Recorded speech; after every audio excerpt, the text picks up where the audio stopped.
Вот кто-то с горочки спустился, наверно, милый мой идет.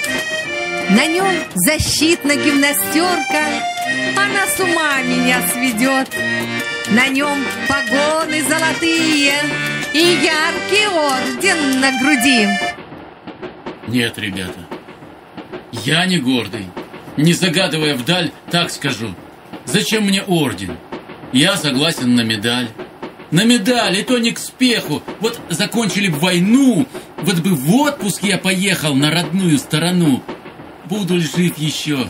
Едва ли, тут воюю я, не гадай. Но скажу насчет медали, мне ее тогда подай. Обеспечь, раз я достоин, и понять тут все должны. Дело самое простое. Человек пришел с войны. Вот пришел ты с полустанка в свой родимый сельсовет. Ты пришел... А там гулянка. Нет гулянки. Ладно, нет. Я в другой колхоз и в третий. Вся округа на виду. Где-нибудь я в сельсовете на гулянку попаду.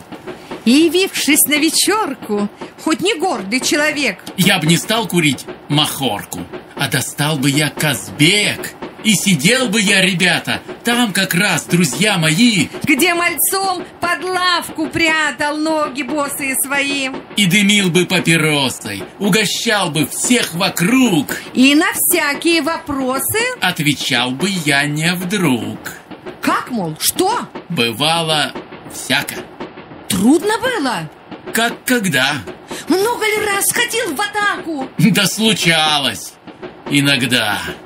И девчонки на вечерке позабыли б всех ребят. Только слушали б девчонки, как ремни на мне скрипят. И шутил бы я со всеми.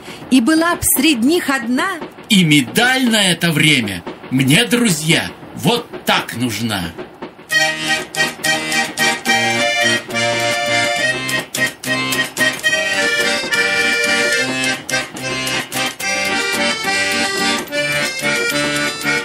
Ждет девчонка, хоть не мучай слова взгляда твоего. Но позволь, на этот случай орден тоже ничего. Вот, сидишь ты на вечерке, а девчонка самый цвет. Нет, сказал Василий Теркин и вздохнул, и снова. Нет, нет, ребята, что там орден? Не загадывая вдаль, я ж сказал, что я не гордый. Я согласен на медаль.